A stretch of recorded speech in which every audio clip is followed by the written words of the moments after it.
ये आकाशवाणी रायपुर है। प्रादेशिक समाचार बुलेटिन के साथ मैं अभिलाषा शुक्ला।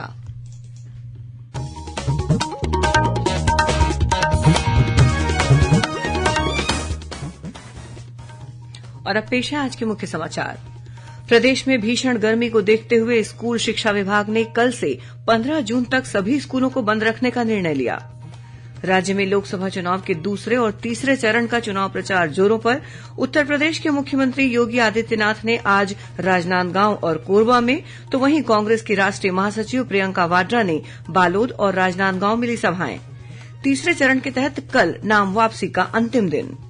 बीजापुर जिले में सुरक्षा बलों के साथ हुई मुठभेड़ में एक माओवादी मारा गया। बस्तर जिले में जवानों से भरी एक बस के पलट जाने से 12 जवान घायल। और 24वें और अंतिम जैन तीर्थंकर भगवान महावीर की जयंती आज देश भर में धार्मिक श्रद्धा और उल्लास के साथ मनाई जा रही है।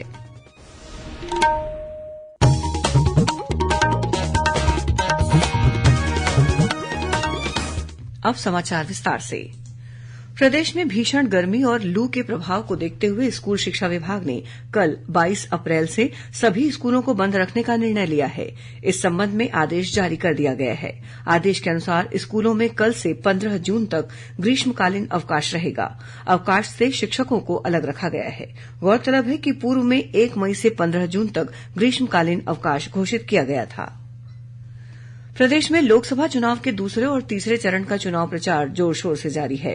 भाजपा और कांग्रेस के साथ ही अन्य राजनीतिक दलों के स्टार प्रचारक अपनी पार्टी प्रत्याशियों के समर्थन में रैली और सभाएं कर रहे हैं। इसी कड़ी में भाजपा के वरिष्ठ नेता और उत्तर प्रदेश के मुख्यमंत्री योगी आदित्यनाथ ने आज राजनांदगांव के कुमरदा गांव में भाजपा प्रत्याशी संतोष पांडे और कोरबा से भाजपा प्रत्याशी सरोज पांडे के समर्थन में जनसभा को संबोधित किया।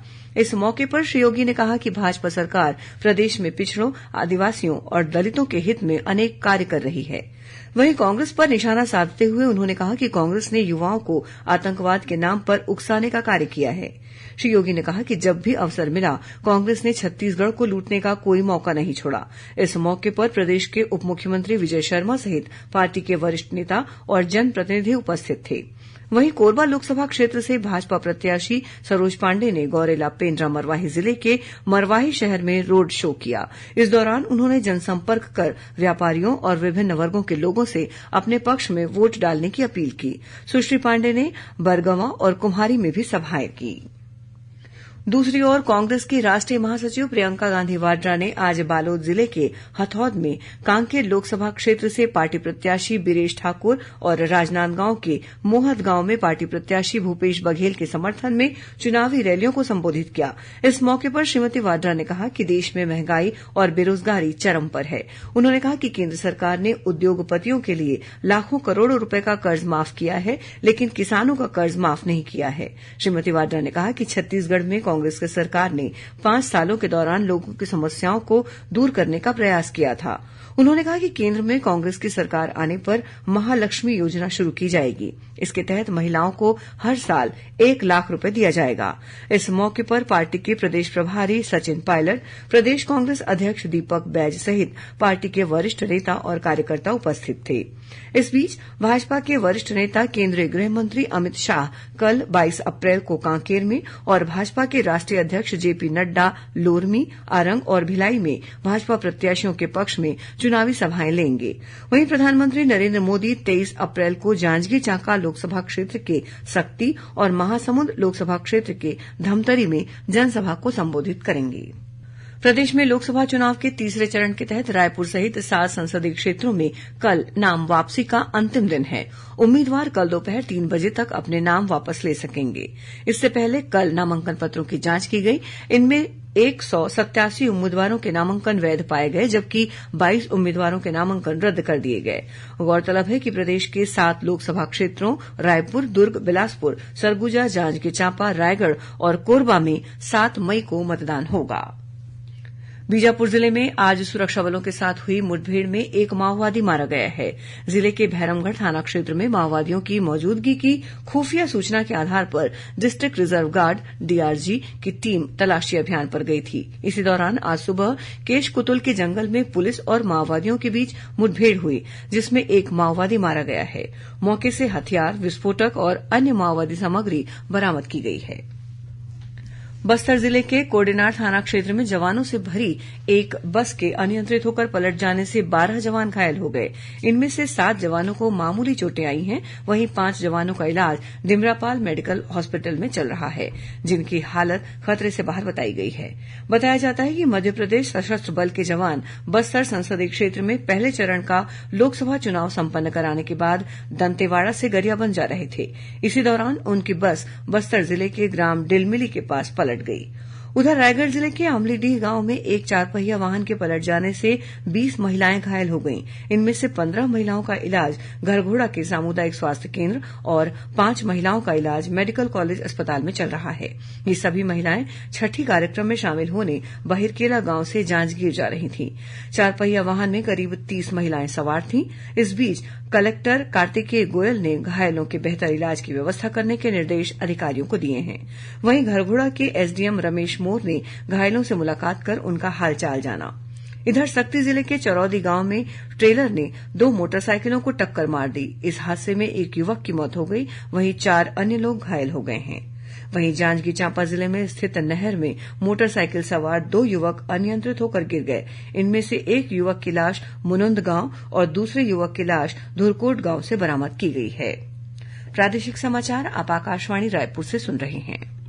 छत्तीसगढ़ की खबरों से है आपका वास्ता और खबरों की विश्वसनीयता से है हमारा वास्ता। आकाशवाणी समाचार रायपुर के प्रादेशिक समाचार बुलेटिन के साथ ही हमारे समसामयिक कार्यक्रम आप रेडियो के अलावा अपने मोबाइल पर भी सुन सकते हैं। आकाशवाणी समाचार फेसबुक, ट्विटर और यूट्यूब पर भी उपलब्ध है। हमारा Facebook page Chhattisgarh news on AIR, Twitter handle CGAIR news और हमारा यूट्यूब चैनल है छत्तीसगढ़ AIR न्यूज। तो अब रेडियो के साथ ही आपके मोबाइल के जरिए भी हम पहुंच रहे हैं आप तक। छत्तीसगढ़ की हर खबर के लिए सुनते रहिए आकाशवाणी समाचार। और अब आगे बढ़ते हैं बाकी के समाचारों की ओर। प्रवर्तन निदेशालय ईडी ने कथित शराब घोटाला मामले में आईएएस अधिकारी अनिल टुटेजा को गिरफ्तार कर लिया है। वहीं पूछताछ के बाद उनके पुत्र यश टुटेजा को छोड़ दिया गया है। ईडी के अधिकारियों ने आज शाम श्री टुटेजा को कोर्ट में पेश किया, जहां से उन्हें सोमवार तक के लिए न्यायिक रिमांड पर भेज दिया गया है। बताया जाता है कि पिता पुत्र को प्रदेश के एंटी करप्शन ब्यूरो की ओर से 3 बार सम्मन भेजे गए थे, लेकिन वे एसीबी के मुख्यालय में उपस्थित नहीं हुए। इसके बाद ब्यूरो के अधिकारियों ने उन्हें कार्यालय बुलाकर पूछताछ की। ईओडब्ल्यू ने अनिल टुटेजा पर कथित शराब घोटाला मामले में केस दर्ज किया है। प्रदेश में लोकसभा चुनाव के मद्देनजर लोगों को मतदान के लिए जागरूक करने अनेक कार्यक्रम आयोजित किए जा रहे हैं। इसी कड़ी में रायपुर के सुभाष स्टेडियम में अंतर विभागीय स्वीप क्रिकेट प्रतियोगिता के तहत कल फाइनल मैच स्मार्ट सिटी और पुलिस विभाग के बीच खेला गया, जिसमें पुलिस विभाग की टीम ने शानदार जीत हासिल की। इसी तरह रायपुर जिले के अभनपुर में मतदाता पहचान पर्ची और मतदाता मार्गदर्शिका का वितरण कर लोगों को अनिवार्य रूप से मतदान करने के लिए प्रोत्साहित किया जा रहा है। वहीं जांजगीर चांपा जिले में स्वीप संध्या का आयोजन किया गया। इस दौरान गीत संगीत के जरिए लोगों को मतदान के महत्व के बारे में बताया गया। इसी जिले में स्वीप कार्यक्रम के तहत कविता और नारा लेखन प्रतियोगिता आयोजित की गई। इसके माध्यम से लोगों को मतदान करने के लिए प्रेरित किया गया। इसी तरह गौरेला पेंड्रा मरवाही जिले में स्थित डाइट के अध्यापकों और छात्र छात्राओं ने कठपुतली नाच के माध्यम से मतदाता जागरूकता अभियान चलाया। इस मौके पर कठपुतलियों के आकर्षक संवाद से लोगों से मतदान में अपनी भागीदारी निभाने की अपील की गई। वहीं दुर्ग स्थित शासकीय औद्योगिक प्रशिक्षण संस्थान में मतदाता जागरूकता अभियान के तहत रैली निकाली गई। इसी जिले में नगर निगम दुर्ग की स्वच्छता दीदियों ने भी मतदाता जागरूकता के लिए कदम बढ़ाया है। उन्होंने स्वीप वॉलंटियर डॉक्टर पाणिग्रही के नेतृत्व में एक हाथ में सफाई के लिए झाड़ू तो दूसरे हाथ में मतदान जरूर करें, ये तख्तियां लेकर लोगों को मतदान करने के लिए जागरूक किया। जनता कांग्रेस छत्तीसगढ़ के पदाधिकारी, जनप्रतिनिधि सहित बड़ी संख्या में कार्यकर्ता भारतीय जनता पार्टी में शामिल हो गए हैं। गौरेला पेण्ड्रा मरवाही जिले के इन कार्यकर्ताओं ने कोरबा लोकसभा प्रत्याशी सरोज पांडेय के समक्ष भाजपा में प्रवेश किया। इस मौके पर सुश्री पांडेय ने कार्यकर्ताओं का स्वागत किया और कहा कि उनके प्रवेश करने से पार्टी और मजबूत होगी। कांकेर जिले के छोटे बेठिया थाना क्षेत्र में बीते 16 अप्रैल को सुरक्षा बलों के साथ हुई मुठभेड़ में मारे गए माओवादियों की शिनाख्त कर ली गई है। इनमें से 10 माओवादी मध्यप्रदेश, महाराष्ट्र, छत्तीसगढ़ जोनल कमेटी के बताए गए हैं। वहीं 14 माओवादी पीएलजीए के सदस्य बताए जाते हैं। जिले के पुलिस अधीक्षक आईए एलसेला ने बताया कि शिनाख्तगी के दौरान इन माओवादियों के खिलाफ पंजीबद्ध अपराध, लंबित वारंट और घोषित इनाम के बारे में जानकारी विभिन्न जिलों से ली जा रही है। बस्तर रेंज के पुलिस महानिरीक्षक सुंदरराज पी ने माओवादियों से अपील की है कि वे हिंसा छोड़कर समाज की मुख्यधारा में शामिल हों। उन्होंने कहा कि क्षेत्र की जनता की जानमाल की रक्षा के लिए माओवादियों के खिलाफ प्रभावी कार्रवाई आगे भी की जाएगी। गौरतलब है कि कल पर हापाटोला के जंगल में हुई मुठभेड़ में 29 माओवादी मारे गए थे। 24वें और अंतिम जैन तीर्थंकर भगवान महावीर की जयंती आज देशभर में धार्मिक श्रद्धा और उल्लास के साथ मनाई जा रही है। राष्ट्रपति द्रौपदी मुर्मू, उपराष्ट्रपति जगदीप धनखड़ और प्रधानमंत्री नरेंद्र मोदी ने महावीर जयंती के अवसर पर लोगों को शुभकामनाएं दी हैं। महावीर जयंती के अवसर पर छत्तीसगढ़ में भी जैन समुदाय द्वारा विभिन्न कार्यक्रम आयोजित किए जा रहे हैं।